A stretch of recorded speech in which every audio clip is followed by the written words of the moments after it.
ನಾನು ಚತುರ್ದಶಕ ಭುವನ ಭಯಂಕರನಾದ ಲಂಕೇಶ್ವರ ದಶಕಂಠ ರಾವಣ.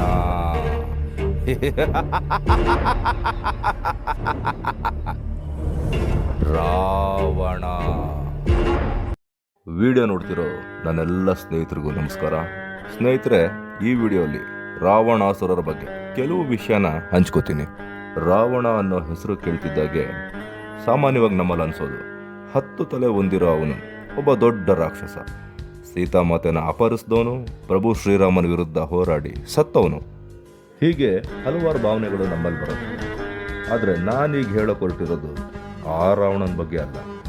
ಪುರಾಣ ಇತಿಹಾಸದಲ್ಲಿ ತನ್ನದೇ ಆದ ಚಾಪು ಹೊಂದಿದ್ದ, ಬಂಗಾರದಲ್ಲೇ ತನ್ನ ಸಾಮ್ರಾಜ್ಯ ಕಟ್ಟಿದ್ದ ಮಹಾರಾಜ ರಾವಣೇಶ್ವರರ ನಿಜ ಗುಣಗಳ ಕುರಿತು. ಮೊದಲನೇದಾಗಿ, ರಾವಣ ಮಹಾನ್ ಶಿವಭಕ್ತ. ಅವನ ಭಕ್ತಿ ಹೇಗಿತ್ತು ಅಂದರೆ, ತನ್ನ ತಾಯಿ ಕೈಕಸೆಗೆ ಕೊಟ್ಟ ಮಾತಿನಂತೆ ಶಿವನ ಆತ್ಮಲಿಂಗನೆ ತೆರೆಗಿಳಿಸಿದ ಮಹಾನ್ ತಪಸ್ವಿ. ರಾವಣ ಒಬ್ಬ ಮಹಾನ್ ಸಂಗೀತ ವಿದ್ವಾಂಸಕ. ಅದಕ್ಕೆ ಸಾಕ್ಷಿ ಎಂಬಂತೆ ಅವರೇ ರಚಿಸಿ ಹಾಡಿರೋ ಶಿವ ತಾಂಡವ ಸ್ತೋತ್ರ ಈಗಲೂ ಪ್ರಚಲಿತದಲ್ಲೇ ಇದೆ.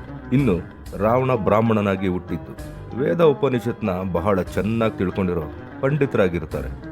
ಉದಾಹರಣೆಗೆ, ರಾಮಾಯಣದ ಅಂತ್ಯದಲ್ಲಿ ಶ್ರೀರಾಮ್ ದೇವರು ಯುದ್ಧ ಆರಂಭಕ್ಕೂ ಮುಂಚೆ ಪೂಜೆ ಮಾಡಿ ಕಂಕಣಧಾರಿ ಆಗಬೇಕು ಅಂದಾಗ ಪುರೋಹಿತರು ಸಿಗದ ಕಾರಣ ಪ್ರಭು ಶ್ರೀರಾಮನು ರಾವಣನನ್ನೇ ಪುರೋಹಿತನಾಗಿ ಬಾ ಅಂತ ಕೇಳ್ತಾರೆ.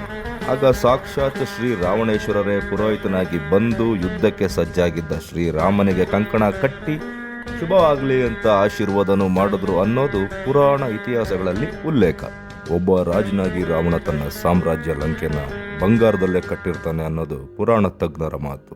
ಇದರಲ್ಲೇ ಗೊತ್ತಾಗುತ್ತೆ ಅಲ್ಲಿ ಬಡತನ, ಹಸಿವು ಎರಡಕ್ಕೂ ಜಾಗ ಇಲ್ಲ ಅಂತ.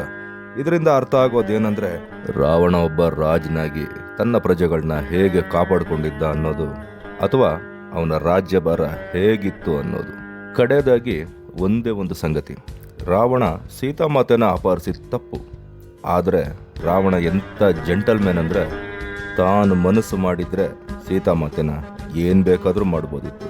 ಅಲ್ಲ, ಅವನನ್ನ ಕೇಳೋರು ಯಾರೂ ಇರಲಿಲ್ಲ. ಆದರೆ ರಾವಣ ದೈಹಿಕವಾಗಿ ಸೀತಾಮಾತೆಗೆ ಯಾವುದೇ ತೊಂದರೆ ಆಗಲಿ ಹಿಂಸೆ ಆಗಲಿ ಕೊಡಲಿಲ್ಲ.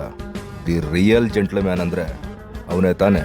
ಓಕೆ ಸ್ನೇಹಿತರೆ, ಇದಿಷ್ಟು ನಿಜ ರಾವಣನ ಕುರಿತು ಒಂದು ಸಣ್ಣ ಮಾಹಿತಿ. ಮುಂದಿನ ವಿಡಿಯೋಲಿ ಸಿಗ್ತೀನಿ. ಬಾಯ್.